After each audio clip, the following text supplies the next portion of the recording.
السلام علیکم ورحمۃ اللہ وبرکاتہ۔ الحمدللہ رب العالمین والصلاة والسلام علی رسول اللہ، اما بعد۔ میں ہوں آصف اقبال، سول انجینئر۔ آپ اس وقت سن رہے ہیں نبی صلی اللہ علیہ وسلم کی سیرت پر لکھی جانے والی کتاب الرحیق المختوم کی ایپیسوڈ نمبر 41، قسط نمبر 41، غزوہ تبوک، غزوہ فتح مکہ۔ حق و باطل کے درمیان ایک فیصلہ کن معرکہ تھا۔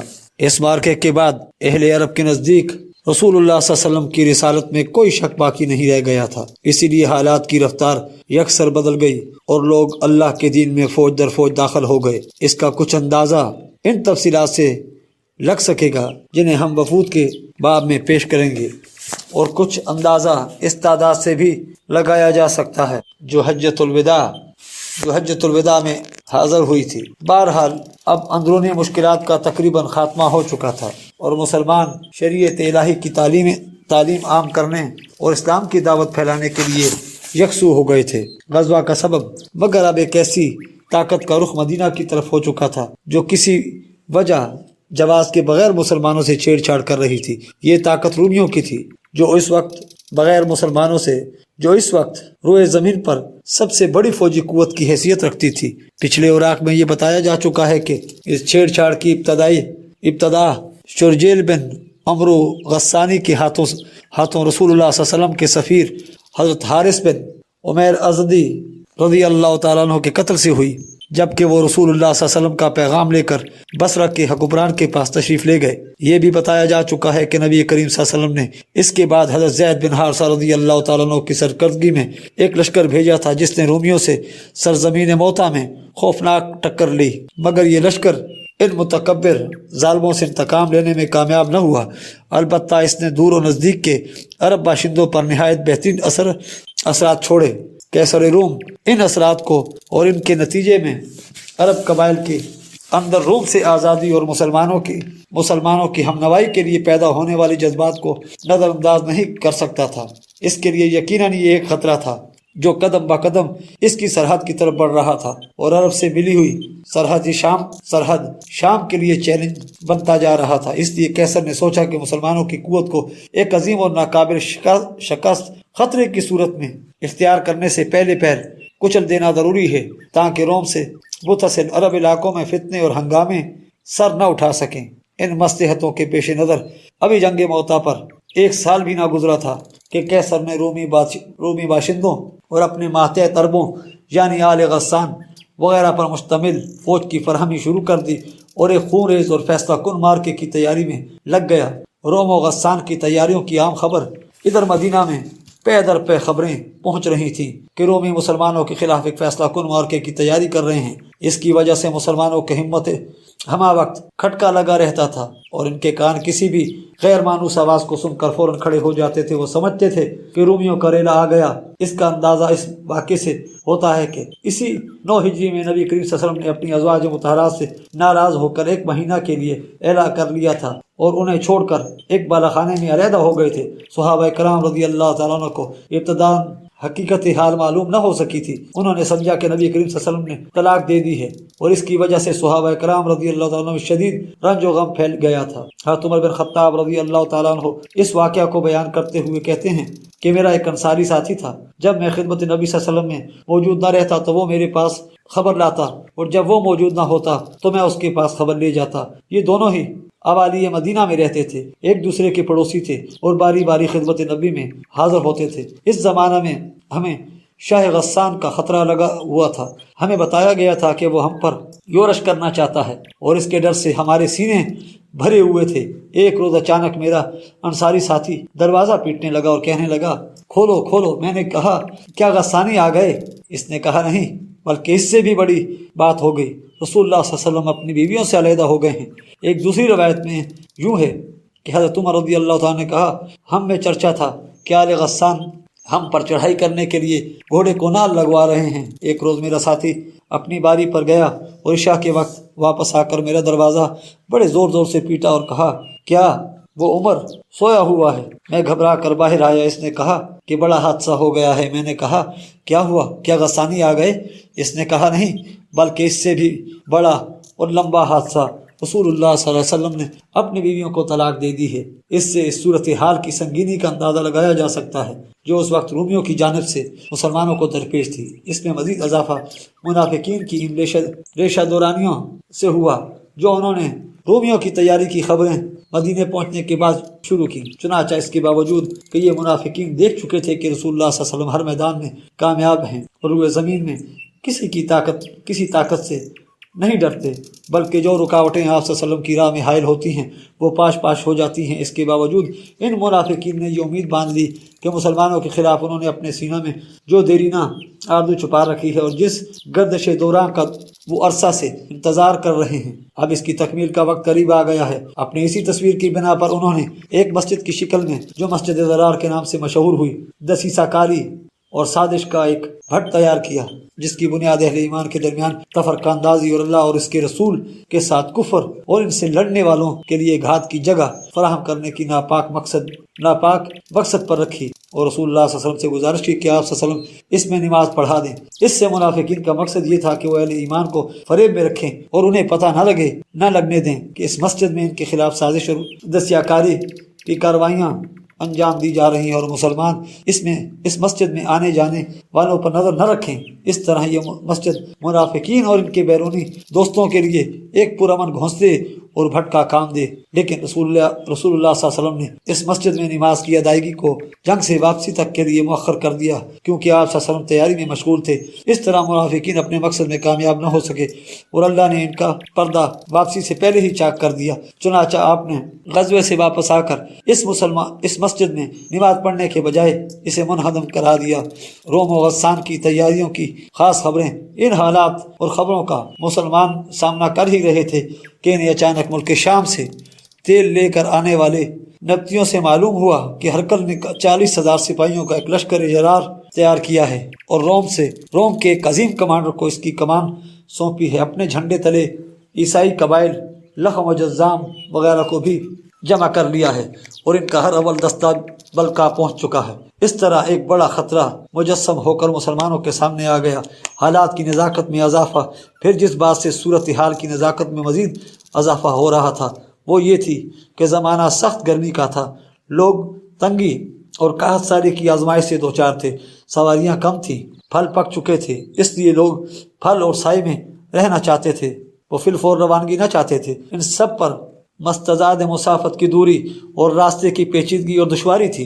رسول اللہ صلی اللہ علیہ وسلم کی طرف سے ایک قطعی اقدام کا فیصلہ، لیکن رسول اکرم صلی اللہ علیہ وسلم حالات و تغیرات کا مطالعہ کہیں زیادہ وقت دقت نظر سے فرما رہے تھے۔ آپ صلی اللہ علیہ وسلم سمجھ رہے تھے کہ اگر آپ صلی اللہ علیہ وسلم نے ان فیصلہ کن لمحات میں رومیوں سے جنگ لڑنے میں کاہلی اور سستی سے کام لیا، رومیوں کو مسلمانوں کی زیر اثر علاقے میں گھسنے دیا اور وہ مدینہ تک بڑھ اور چڑھ آئے تو اسلامی دعوت پر اس کے نہایت ہی برے اثرات مرتب ہوں گے۔ مسلمانوں کی فوجی ساکھ اکھڑ جائے گی اور وہ جاہلیت جو جنگ حنین میں کاری ضرب لگنے کے بعد آخری دم توڑ رہی ہے دوبارہ زندہ ہو جائے گی، اور منافقین جو مسلمانوں پر گردش زمانہ کا انتظار کر رہے ہیں اور ابو عامر فاسق کے ذریعہ شاہ روم سے رابطہ قائم کیے ہوئے ہیں، پیچھے سے عین اس وقت مسلمانوں کے شکم میں خنجر گھونپ دیں گے جب آگے سے رومیوں کا ریلا ان پر خونخوار حملے کر رہا ہوگا۔ اس طرح وہ بہت ساری کوششیں رائے گاہ چلی جائیں گی جو آپ صلی اللہ علیہ وسلم نے اور آپ صلی اللہ علیہ وسلم کے صحابہ کرام نے اسلام کی نشر و اشاعت میں صرف کی تھیں، اور بہت ساری کامیابیاں ناکامیوں میں تبدیل ہو جائیں گی جو طویل خونریز جنگوں اور مسلسل فوجی دوڑ دھوپ کے بعد حاصل کی گئی تھی۔ رسول اللہ صلی اللہ علیہ وسلم ان نتائج کو اچھی طرح سمجھ رہے تھے، اس لیے اسرت و شدت کے باوجود آپ صلی اللہ علیہ وسلم نے طے کیا کہ رومیوں کو دارالاسلام کی طرف پیش قدمی کی مہلت دیے بغیر خود ان کے علاقے اور حدود میں گھس کر ان کے خلاف ایک فیصلہ کن جنگ لڑی جائے۔ رومیوں سے جنگ کی تیاری کا اعلان یہ معاملہ طے کر لینے کے بعد آپ صلی اللہ علیہ وسلم نے صحابہ کرام میں اعلان فرما دیا کہ لڑائی کی تیاریاں کریں۔ قبائل عرب اور اہل مکہ کو بھی پیغام دیا کہ لڑائی کے لیے نکل پڑیں۔ آپ کا دستور تھا کہ جب کسی غزوے کا ارادہ فرماتے تو کسی اور ہی جانب روانہ ہوتے، لیکن صورتحال کی نزاکت اور تنگی کی شدت کے سبب اب کی بار آپ صلی اللہ علیہ وسلم نے صاف اعلان فرمایا کہ رومیوں سے جنگ کا ارادہ ہے تاکہ لوگ مکمل تیاری کر لیں۔ آپ صلی اللہ علیہ وسلم نے اس موقع پر لوگوں کو جہاد کی ترغیب بھی دی اور جنگ ہی پر ابھرنے کے لیے سوئے توبہ کا بھی ایک ٹکڑا نازل ہوا۔ ساتھ ہی آپ نے صدقہ و خیرات کرنے کی فضیلت بیان کی اور اللہ کی راہ میں اپنا نفیس مال خرچ کرنے کی رغبت دلائی۔ غزوے کی تیاری کے لیے مسلمانوں کی دوڑ دھوپ۔ صحابہ کرام رضی اللہ تعالیٰ عنہم نے جو ہی رسول اکرم صلی اللہ علیہ وسلم کا ارشاد سنا کہ آپ صلی اللہ علیہ وسلم رومیوں سے جنگ کی دعوت دے رہے ہیں، جھٹ اس کی تعمیل کے لیے دوڑ پڑے اور پوری تیز رفتاری سے لڑائی کی تیاری شروع کر دی۔ قبیلے اور برادریاں ہر چار جانب سے مدینہ میں اترنا شروع ہو گئے، اور سوائے ان لوگوں کے جن کے دلوں میں نفاق کی بیماری تھی، کسی مسلمان نے اس غزوے سے پیچھے رہنا گوارا نہ کیا۔ البتہ 3 مسلمان اس سے مستثنیٰ ہیں کہ صحیح الایمان ہونے کے باوجود انہوں نے غزوے میں شرکت نہ کی۔ حالت یہ تھی کہ حاجت مند اور فاقہ مست لوگ آتے اور رسول اکرم صلی اللہ علیہ وسلم سے درخواست کرتے کہ ان کے لیے سواری فراہم کر دیں تاکہ وہ بھی رومیوں سے ہونے والی اس جنگ میں شرکت کر سکیں۔ اور جب آپ صلی اللہ علیہ وسلم ان سے معذرت کرتے کہ لا اجد ما احملکم علیہ تولوا واعینہم تفیض من الدم حزنا الا یجدوا ما ينفقون، میں تمہیں سوار کرنے کے لیے کچھ نہیں پاتا، تو وہ اس حالت میں واپس ہوتے کہ ان کی آنکھوں سے آنسو رواں ہوتے کہ وہ خرچ کرنے کے لیے کچھ نہیں پا رہے ہیں۔ اس طرح مسلمانوں نے صدقہ و خیرات کرنے میں بھی ایک دوسرے سے آگے نکل جانے کی کوشش کی۔ حضرت عثمان بن عفان رضی اللہ تعالیٰ عنہ نے ملک کے شام کے لیے ایک قافلہ تیار کیا تھا، جس میں پالان اور کجاوے سمیت 200 اونٹ تھے اور 200 اوقیہ تقریباً 29.5 کلو چاندی تھی۔ آپ نے سب صدقہ کر دیا۔ اس کے بعد پھر 100 اونٹ پالان اور کجاوے سمیت صدقہ کیا۔ اس کے بعد 1000 دینار تقریباً 5.5 کلو سونے کے سکے لے آئے اور انہیں نبی کریم صلی اللہ علیہ وسلم کی آغوش میں بکھیر دیا۔ رسول اکرم صلی اللہ علیہ وسلم انہیں الٹتے جاتے تھے اور فرماتے جاتے تھے آج کے بعد عثمان جو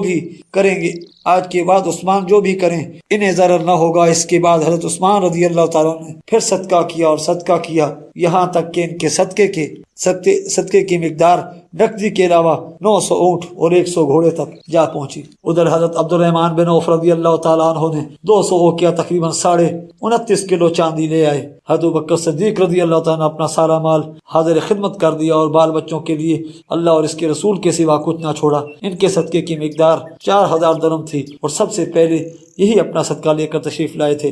حضرت عمر رضی اللہ عنہ نے اپنا آدھا مال خیرات کیا۔ حضرت عباس رضی اللہ تعالیٰ نے بہت سا مال لائے۔ حضرت طلحہ، سعد بن عبادہ اور محمد بن مسلمہ بھی کافی مال لائے۔ حضرت عاصم بن عدی طوے 10 یعنی 13,500 کلو 13.5 ٹن کھجور لے کر آئے۔ بقیہ صحابہ بھی پے در پہ اپنے تھوڑے زیادہ صدقات لے آئے، یہاں تک کہ کسی نے 1 مد یا 2 مد صدقہ کیا اور اس سے زیادہ کی طاقت نہیں رکھتے تھے۔ عورتوں نے بھی ہار، بازو بند، پازیب، بالی اور انگوٹھی وغیرہ جو کچھ ہو سکا آپ صلی اللہ علیہ وسلم کی خدمت میں بھیجا۔ کسی نے بھی اپنا ہاتھ نہ روکا اور بخل سے کام نہ لیا۔ صرف منافقین تھے جو صدقات میں بڑھ چڑھ کر حصہ لینے والوں پر تانا زنی کرتے تھے کہ یہ ریاکار ہیں، اور جن کے پاس اپنی مشقت کے سوا کچھ نہ تھا ان کا مذاق اڑاتے تھے کہ 1-2 کھجور سے کیسر کی مملکت فتح کرنے اٹھے ہیں۔ اس دھوم دھام جوش و خروش اور بھاگ دوڑ کے نتیجے میں لشکر تیار ہو گیا تو رسول اکرم صلی اللہ علیہ وسلم نے حضرت محمد بن مسلمہ کو، اور کہا جاتا ہے کہ سبا بن ارفتہ کو مدینہ کا گورنر بنایا، اور حضرت علی بن ابی طالب رضی اللہ عنہ کو اپنے اہل و عیال کی دیکھ بھال کے لیے مدینہ میں رہنے کا حکم دیا۔ لیکن منافقین نے ان پر تانا زنی کی، اس لیے وہ مدینہ سے نکل پڑے اور رسول اکرم صلی اللہ علیہ وسلم سے جا لاحق ہوئے، لیکن آپ نے انہیں پھر مدینہ واپس کر دیا اور فرمایا کیا تم اس بات سے راضی نہیں کہ مجھ سے تمہیں وہی نسبت ہو جو حضرت موسیٰ علیہ السلام سے حضرت ہارون علیہ السلام کو تھی؟ البتہ میرے بعد کوئی نبی نہ ہوگا۔ بہرحال رسول اللہ صلی اللہ علیہ وسلم نے اس انتظام کے بعد شمار کی جانب کوچ فرمایا۔ نسائی کی روایت کے مطابق یہ جمعرات کا دن تھا، منزل تبوک تھی، لیکن لشکر بڑا تھا، 30,000 مردان جنگی تھے۔ اس سے پہلے مسلمانوں کا اتنا بڑا لشکر کبھی فراہم نہ ہوا تھا، اس لیے مسلمان ہر چند مال خرچ کرنے کے باوجود لشکر کو پوری تیار نہ کر سکے تھے، بلکہ سواری اور توشے کی سخت کمی تھی۔ چنانچہ 18 آدمیوں پر ایک اونٹ تھا جس پر لوگ باری باری سوار ہوتے تھے۔ اس طرح کھانے کے لیے بسا اوقات درختوں کی پتیاں استعمال کرنی پڑتی تھیں، جس سے ہونٹوں میں فرم آ گیا تھا۔ مجبوراً اونٹوں کو قلت کے باوجود ذبح کرنا پڑا تاکہ اس کے معدے اور آنتوں کے اندر جمع شدہ پانی اور تری پی جا سکے، اس لیے اس کا نام جیش اسرت، تنگی کا لشکر پڑ گیا۔ تبوک کی راہ میں لشکر کا گزر ہجر یعنی دیار سمود سے ہوا۔ سمود وہ قوم تھی جس نے وادی القرا کے اندر چٹانیں تراش تراش کر مکانات بنائے تھے۔ صحابہ کرام رضی اللہ عنہ نے وہاں کے کنویں سے پانی لے لیا تھا، لیکن جب چلنے لگے تو رسول اکرم صلی اللہ علیہ وسلم نے فرمایا تم یہاں کا پانی نہ پینا اور اس سے نماز کے لیے وضو نہ کرنا۔ جو آٹا لوگوں نے گوندھ رکھا ہے اسے جانوروں کو کھلا دو، خود نہ کھاؤ۔ آپ نے یہ بھی حکم دیا کہ لوگ اس کنویں سے پانی لیں جس سے صالح علیہ السلام کی اونٹنی پانی پیا کرتی تھی۔ صحیحین میں ابن عمر رضی اللہ تعالیٰ عنہ سے روایت ہے کہ جب نبی کریم صلی اللہ علیہ وسلم ہجر دیار سمود سے گزرے تو فرمایا ظالموں کی جائے سکونت میں داخل نہ ہونا کہ کہیں تم پر بھی وہی مصیبت نہ آن پڑے جو ان پر آئی تھی۔ ہاں مگر روتے ہوئے پھر آپ نے اپنا سر ڈھانکا اور تیزی سے چل کر وادی پار کر گئے۔ راستے میں لشکر کو پانی کی سخت ضرورت پڑی، حتیٰ کہ لوگوں نے رسول اکرم صلی اللہ علیہ وسلم سے شکوہ کیا۔ آپ صلی اللہ علیہ وسلم نے اللہ سے دعا کی، اللہ نے بادل بھیج دیا، بارش ہوئی، لوگوں نے سیر ہو کر پانی پیا اور ضرورت کا پانی لاد بھی لیا۔ پھر جب تبوک کے قریب پہنچے تو آپ صلی اللہ علیہ وسلم نے فرمایا کل انشاءاللہ تم لوگ تبوک کے چشمے پر پہنچ جاؤ گے، لیکن چاش سے پہلے نہیں پہنچو گے، لہذا جو شخص وہاں پہنچے اس کے پانی کو ہاتھ نہ لگائے یہاں تک کہ میں آ جاؤں۔ حضرت معاذ رضی اللہ تعالیٰ عنہ کا بیان ہے کہ ہم لوگ پہنچے تو وہاں 2 آدمی پہلے ہی پہنچ چکے تھے، چشمے سے تھوڑا تھوڑا پانی آ رہا تھا۔ رسول اکرم صلی اللہ علیہ وسلم نے دریافت کیا کہ کیا تم دونوں نے اس کے پانی کو ہاتھ لگایا ہے؟ انہوں نے کہا جی ہاں۔ آپ نے ان دونوں سے جو کچھ اللہ نے چاہا فرمایا، پھر چشمے سے چلو کے ذریعے تھوڑا تھوڑا پانی نکالا یہاں تک کہ قدر جمع ہو گیا۔ پھر رسول اکرم صلی اللہ علیہ وسلم نے اس میں اپنا چہرہ اور ہاتھ دھویا اور اسے چشمے میں انڈھیل دیا۔ اس کے بعد چشمے سے خوب پانی آیا۔ صحابہ اکرام رضی اللہ عنہ نے سیر ہو کر پانی پیا۔ پھر رسول اللہ صلی اللہ علیہ وسلم نے فرمایا اے معاذ، اگر تمہاری زندگی دراز ہوئی تو تم اس مقام کو باغات سے ہرا بھرا دیکھو گے۔ راستے ہی میں یا تبوک پہنچ کر، روایات میں اختلاف ہے، رسول اکرم صلی اللہ علیہ وسلم نے فرمایا آج رات تم پر سخت آندھی چلے گی، لہٰذا کوئی نہ اٹھے اور جس کے پاس اونٹ ہو وہ اس کی رسی مضبوطی سے باندھے۔ چنانچہ سخت آندھی چلی، ایک شخص کھڑا ہو گیا تو آندھی نے اسے اڑا کر تئی کی دو پہاڑیوں کے پاس پھینک دیا۔ راستے میں رسول اکرم صلی اللہ علیہ وسلم کا معمول تھا کہ آپ ظہر اور عصر کی نمازیں اکٹھی اور مغرب اور عشاء کی نمازیں اکٹھی پڑھتے تھے، جمع تقدیم بھی کرتے تھے اور جمع تاخیر بھی۔ جمع تقدیم کا مطلب یہ ہے کہ ظہر اور عصر دونوں ظہر کے وقت میں اور مغرب اور عشاء دونوں مغرب کے وقت میں پڑھی جائیں، اور جمع تاخیر کا مطلب یہ ہے کہ ظہر اور عصر دونوں عصر کے وقت میں اور مغرب اور عشاء دونوں عشاء کے وقت میں پڑھی جائیں۔ اسلامی لشکر تبوک میں اتر کر خیمہ زن ہوا، وہ رومیوں سے 2 ہاتھ کرنے کے لیے تیار تھا۔ پھر رسول اللہ صلی اللہ علیہ وسلم نے اہل لشکر کو مخاطب کر کے نہایت بلیغ خطبہ دیا۔ آپ نے جوامع الکلم ارشاد فرمائے، دنیا اور آخرت کی بھلائی کی رغبت دلائی، اللہ کے عذاب سے ڈرایا اور اس کے انعامات کی خوشخبری دی۔ اس طرح فوج کا حوصلہ بلند ہو گیا۔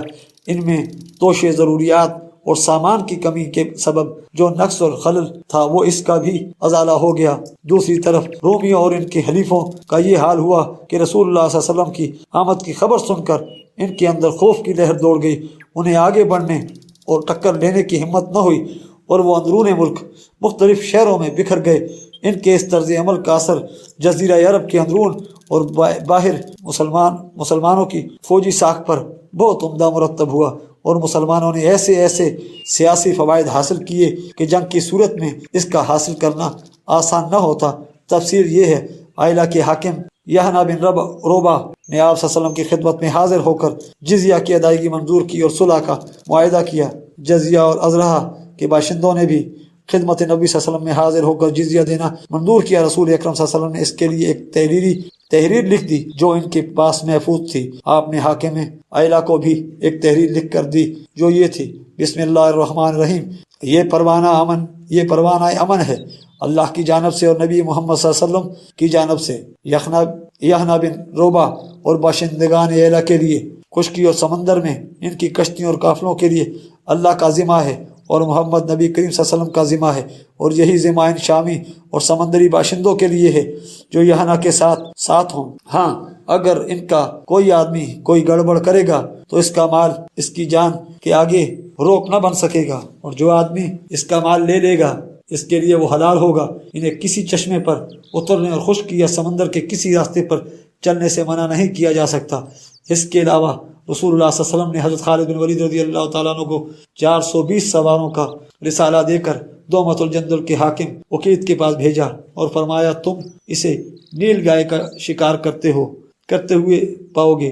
حضرت خالد رضی اللہ تعالیٰ عنہ وہاں تشریف لے گئے۔ جب اتنے فاصلے پر رہ گئے کہ کلا صاف نظر آ رہا تھا تو اچانک ایک نیل گائے نکلی اور کلا کے دروازے پر سینگ رگڑنے لگی۔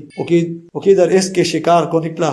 چاندنی رات تھی۔ حضرت خالد رضی اللہ تعالیٰ عنہ ان کے سواروں نے اسے جا لیا اور گرفتار کر کے رسول اکرم صلی اللہ علیہ وسلم کی خدمت میں حاضر کیا۔ آپ صلی اللہ علیہ وسلم نے اس کی جان بخشی کی اور 2000 اونٹ، 800 غلام، 400 زرہیں اور 400 نیزے دینے کی شرط پر مصالحت فرمائی۔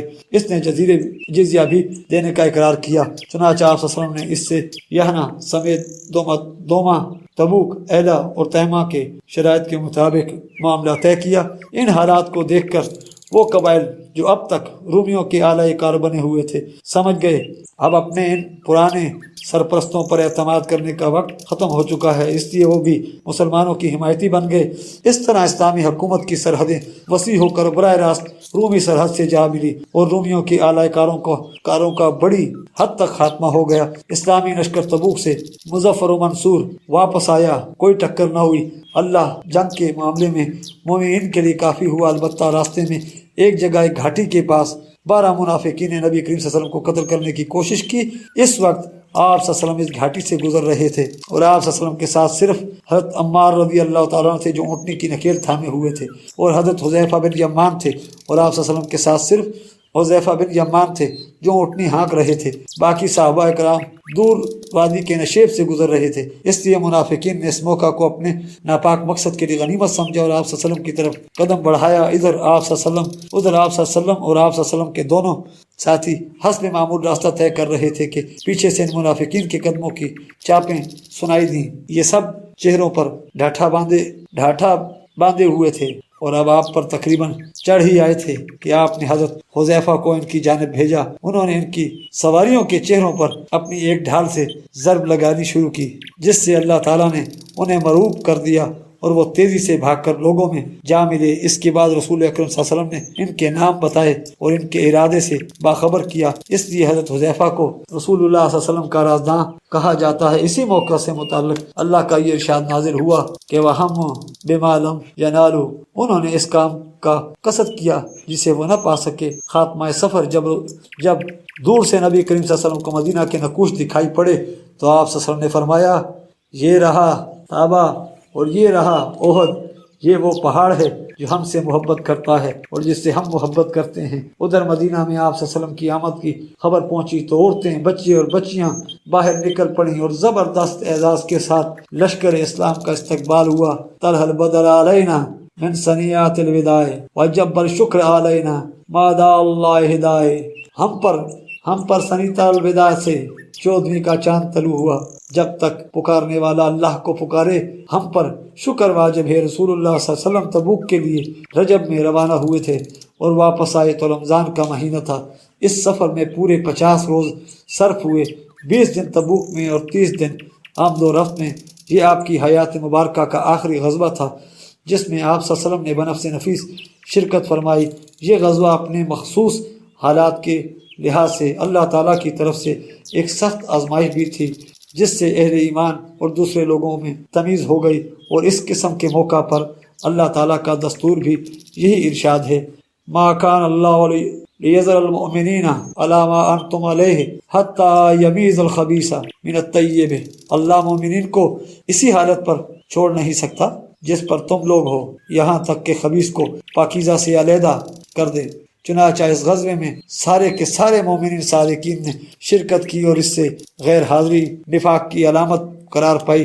چنانچہ کیفیت یہ تھی کہ اگر کوئی پیچھے رہ گیا تھا اور اس کا ذکر رسول اکرم صلی اللہ علیہ وسلم سے کیا جاتا تو آپ فرماتے کہ اسے چھوڑ دو، اگر اس میں خیر ہے تو اللہ اسے جلد ہی تمہارے پاس پہنچا دے گا، اور اگر ایسا نہیں ہے تو پھر اللہ نے تمہیں اس سے راحت دے دی ہے۔ غرض اس غزوے سے یہ تو وہ لوگ پیچھے رہے جو معذور تھے، یا وہ لوگ جو منافق تھے جنہوں نے اللہ اور اس کے رسول سے ایمان کا جھوٹا دعویٰ کیا تھا، اب جھوٹا عذر پیش کر کے غزوہ میں شریک نہ ہونے کی اجازت لے لی تھی اور پیچھے بیٹھ رہے تھے، یا سرے سے اجازت دیے بغیر ہی بیٹھے رہ گئے تھے۔ ہاں 3 آدمی ایسے تھے جو سچے اور پکے مومن تھے اور کسی وجہ جواز کے بغیر پیچھے رہ گئے تھے، انہیں اللہ تعالیٰ نے آزمائش میں ڈالا اور پھر ان کی توبہ قبول کی۔ اس کی تفسیر یہ ہے کہ واپسی پر رسول اکرم صلی اللہ علیہ وسلم مدینہ میں داخل ہوئے تو حسب معمول سب سے پہلے مسجد نبی میں تشریف لے گئے، وہاں 2 رکعت نماز پڑھی، پھر لوگوں کی خاطر بیٹھ گئے۔ ادھر منافقین نے جن کی تعداد 80 سے کچھ زیادہ تھی آ کر عذر پیش کرنے شروع کر دیے اور قسمیں کھانے لگے۔ آپ صلی اللہ علیہ وسلم نے ان سے ان کا ظاہر قبول کرتے ہوئے بیعت کر لی اور دعائے مغفرت کی اور ان کا باطن اللہ کے حوالے کر دیا۔ باقی رہے تینوں مومنین صادقین یعنی حضرت کعب بن مالک، مرارہ بن ربیع اور بلال بن امیہ، تو انہوں نے سچائی اختیار کرتے ہوئے اقرار کیا کہ ہم نے کسی مجبوری کے بغیر غزوے میں شرکت نہیں کی تھی۔ اس پر رسول اکرم صلی اللہ علیہ وسلم نے صحابہ کرام کو حکم دیا کہ ان تینوں سے بات چیت نہ کریں، چنانچہ ان کے خلاف سخت بائیکاٹ شروع ہو گیا۔ لوگ بدل گئے، زمین بھیانک بن گئی اور کشادگی کے باوجود تنگی ہو گئی۔ خود ان کی اپنی جان پر بن آئی سختی یہاں تک بڑھی کہ 40 روز گزرنے کے بعد حکم دیا گیا کہ اپنی عورتوں سے بھی الگ رہیں۔ جب بائیکاٹ پر 50 روز پورے ہو گئے تو اللہ تعالیٰ نے ان کی توبہ قبول کیے جانے کا واسطہ نازل کیا۔ ارشاد ہوا اور اللہ نے ان تینوں آدمیوں کی بھی توبہ قبول کی جن کا معاملہ مؤخر کر دیا گیا تھا، یہاں تک کہ جب زمین اپنی کشادگی کے باوجود ان پر تنگ ہو گئی اور ان کی جان بھی ان پر تنگ ہو گئی اور انہوں نے یقین کر لیا کہ اللہ سے بھاگ کر کوئی جائے پناہ نہیں ہے مگر اسی کی طرف، پھر اللہ ان پر رجوع ہوا تاکہ وہ توبہ کریں۔ یقیناً اللہ تو توبہ قبول کرنے والا رحیم ہے۔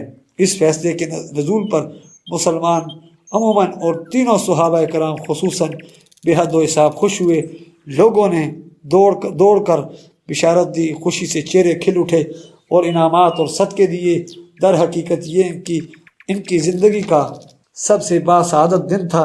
اسی طرح جو لوگ معذوری کی وجہ سے شریک غزوہ نہ ہو سکے تھے، ان کے بارے میں اللہ تعالیٰ نے فرمایا کمزوروں پر، مریضوں پر اور جو لوگ خرچ کرنے کے لیے کچھ نہ پائے ان پر کوئی حرج نہیں، جبکہ وہ اللہ اور اس کے رسول کے خیر خواہ ہوں۔ ان کے متعلق نبی کریم صلی اللہ علیہ وسلم نے بھی مدینہ کے قریب پہنچ کر فرمایا مدینہ میں کچھ ایسے لوگ ہیں کہ تم نے جس جگہ بھی سفر کیا، جو وادی بھی طے کی، وہ تمہارے ساتھ رہے، انہیں عذر نے روک رکھا تھا۔ لوگوں نے کہا یا رسول اللہ صلی اللہ علیہ وسلم وہ مدینہ میں رہتے ہوئے بھی ہمارے ساتھ تھے؟ آپ نے فرمایا ہاں، مدینہ میں رہتے ہوئے بھی۔ اس غزوے کا اثر، یہ غزوہ جزیرۃ العرب پر مسلمانوں کا اثر پھیلانے اور اسے تقویت پہنچانے میں بڑا مؤثر ثابت ہوا۔ لوگوں پر یہ بات اچھی طرح واضح ہو گئی کہ اب جزیرۃ العرب میں اسلام کی طاقت کے سوا اور کوئی طاقت زندہ نہیں رہ سکتی۔ اس طرح جاہلین اور منافقین کی وہ بچی کچی آرزوئیں اور امیدیں بھی ختم ہو گئیں جو مسلمانوں کے خلاف گردش زمانہ کے انتظار میں تھیں۔ ان کے نہاں خانہ دل میں پنہا تھی، کیونکہ ان کی ساری امیدوں اور آرزوؤں کا محور رومی طاقت تھی، اور اس غزوے میں اس کا بھی بھرم کھل گیا تھا۔ اس لیے ان حضرات کے حوصلے ٹوٹ گئے اور انہوں نے امر واقعہ کے سامنے سفر ڈال دی کہ اب اس سے بھاگنے اور چھٹکارا پانے کی کوئی راہ ہی نہیں رہ گئی تھی، اور اسی صورتحال کی بنا پر اب اس کی بھی ضرورت نہیں رہ گئی تھی کہ مسلمان منافقین کے ساتھ رفق و نرمی کا معاملہ کریں۔ لہٰذا اللہ نے ان کے خلاف سخت رویہ اختیار کرنے کا حکم صادر فرمایا، یہاں تک کہ ان کے صدقے قبول کرنے، ان کے نماز جنازہ پڑھنے، ان کے لیے دعائیں مغفرت کرنے اور ان کی قبروں پر کھڑے ہونے سے روک دیا، اور انہوں نے مسجد کے نام پر سازش و دسیہ کاری کا جو گھونسلہ تعمیر کیا تھا اسے ڈھا دینے کا حکم دیا۔ پھر ان کے بارے میں ایسی آیتیں نازل فرمائیں کہ وہ بالکل ننگے ہو گئے اور انہیں پہچاننے میں کوئی ابہام نہ رہا۔ گویا اہل ایمان کے لیے ان آیات نے ان منافقین پر انگلیاں رکھ دیں۔ اس غزوے کے اثرات کا اندازہ اس سے بھی کیا جا سکتا ہے کہ فتح مکہ کے بعد، بلکہ اس سے پہلے بھی عرب کے وفود اگرچہ رسول اکرم صلی اللہ علیہ وسلم کی خدمت میں آنا شروع ہو گئے تھے، لیکن ان کی بھرمار اس غزوے کے بعد ہی ہوئی۔ اس کے ساتھ ہی ہماری آج کی ایپیسوڈ اختتام پذیر ہوتی ہے۔ ملتے ہیں انشاءاللہ اگلی ایپیسوڈ میں۔ آپ ہمارے چینل کو سبسکرائب کیجیے، ویڈیو کو لائک کیجیے اور کمنٹس میں اپنی قیمتی آراء سے آگاہ کیجیے۔ اللہ حافظ۔